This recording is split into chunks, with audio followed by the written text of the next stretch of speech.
जी अस्सलाम वालेकुम दोस्तों, मैं हूँ अमजद मलिक और आप देख रहे हैं मेरा यूट्यूब चैनल अपना पंजाब दी शान मक्खी चीना। असी जनाब पहला आए ने जनाब रियाज माछी दे फार्म थे और बहुत आउट क्लास एनिमल और बड़ा नाम है ना जी मक्खी चीने दे विच, बहुत बड़ा नाम है, मशहूर ज़माना रियाज माछी साहब। उन्होंने जानवर जनाब तुहानू असी विखाने बड़े खूबसूरत जानवर जनाब। ते साढ़े नाल ने जनाब मोहतरम कारी रियाज साहब और जनाब मास्टर ज़िया साहब। जनाब बकरियां कड्डो भाईजान, लो भाई बकरियां उठाओ, बकरियां विखाओ जी। लास्ट असी नंबर लवांगे।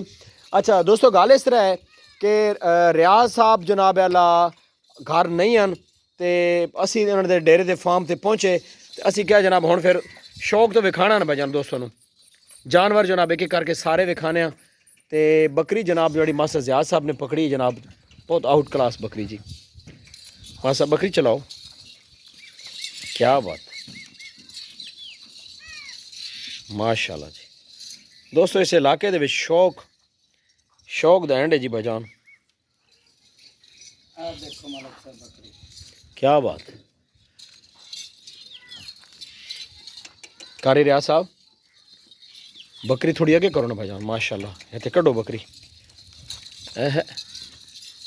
क्या बात है, चिट्टे ताल दे चिट्टी चीनी जनाब। मास्टर ज़िया साहब क्रास है बकरी है ना, गब्बन है ना, सून तैयार है 3 तो 4 माह की गब्बन।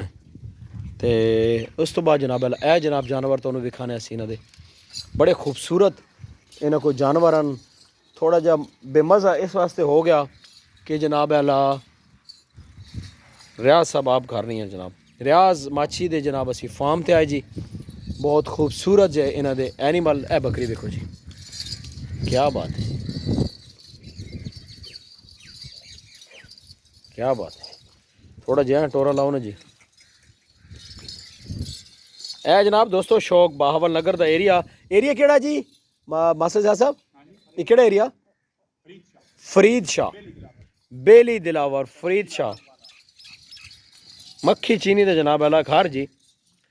खूबसूरत बकरियां जी इन्हों को। अच्छा मास्टर साहब इन्हों का ब्रीडर श्रीडर कोई नहीं? कोई ब्रीडर हैगा सी जी, एक बच्चा पता नहीं ए वो पट कोई नहीं, अच्छा पता नहीं कितने गया।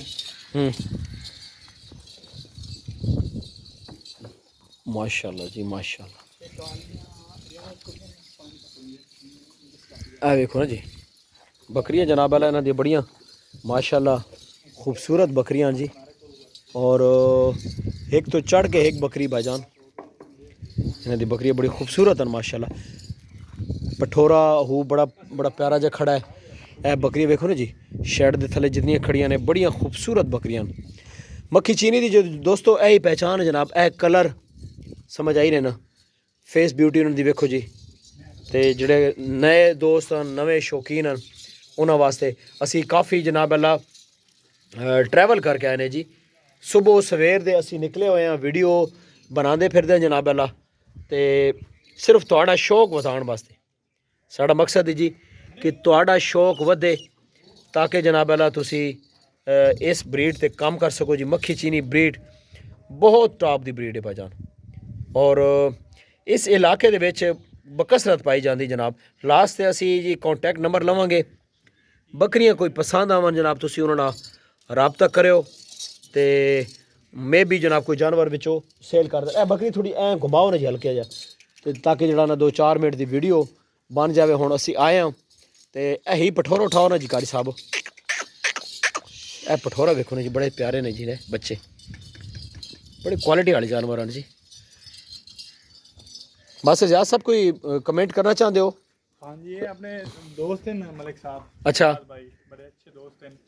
असी मतलब आने हैं काफ़ी उन्होंने को आज पता नहीं है कि नहीं, उन्होंने नंबर भी बन जा रहा है। अच्छा शौकीन भी बड़े पुराने हैं। हाँ एनिमल बड़े सामने माशाल्लाह सारे बहुत अच्छे जानवर हैं। हाँ माशाल्लाह। ये नाल उन्होंने भतीजे दे कुछ जानवर ने विच, अच्छा कुछ उन्होंने को दोस्त मेरे ख्याल से ओदे जानवर हैं। जी जी।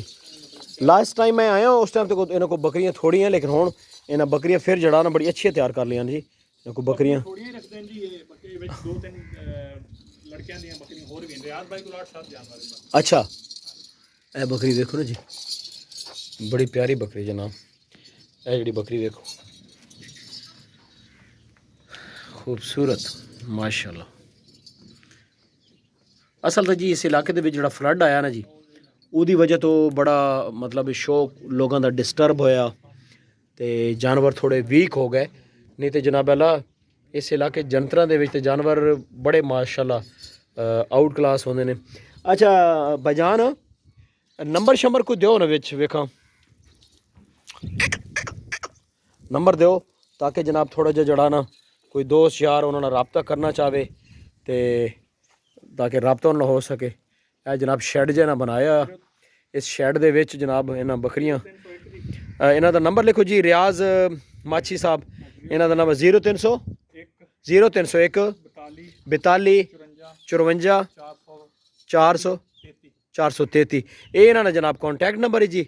ਇਹਨਾਂ ਨਾਲ ਰਾਬਤਾ ਕਰੋ। ਵੀਡੀਓ ਚੰਗੀ ਲੱਗੇ ਬਣਾਈ ਤੇ ਅਸੀਂ ਬੜੀ ਚੰਗੀ ਵੇ ਤੁਹਾਨੂੰ ਨਹੀਂ ਚੰਗੀ ਲੱਗਦੀ ਤਾਂ ਹੁਣ ਵੱਖਰੀ ਗੱਲ ਹੈ। ਚੰਗੀ ਲੱਗੇ ਤੇ ਸ਼ੇਅਰ ਕਰਨਾ ਤੇ ਨਾ ਚੰਗੀ ਲੱਗੇ ਤੇ ਕਮੈਂਟ ਕਰਕੇ ਦੱਸਣਾ ਵੀ ਕਿਉਂ ਜੀ ਵੀਡੀਓ ਬਣਾਈਏ ਤੁਹਾਡੇ ਵਾਸਤੇ ਤੁਸੀਂ ਕਿਉਂ ਜੀ ਵੀਡੀਓ ਪਸੰਦ ਕਰਦੇ ਹੋ। ਤੁਹਾਡੀ ਪਸੰਦ ਦਾ ਵੀ ਸਾਨੂੰ ਪਤਾ ਚੱਲੇ ਨਾ ਕਿਉਂਕਿ ਅਸੀਂ ਤੁਹਾਡੀ ਪਸੰਦ ਨਾਲ ਚੱਲਣਾ ਹੈ। ਤੁਹਾਡੀਆਂ ਮੁਹੱਬਤਾਂ ਦਾ ਬਹੁਤ ਸ਼ੁਕਰੀਆ। ਰੱਬ ਸੋਹਣੇ ਦੇ ਹਵਾਲੇ।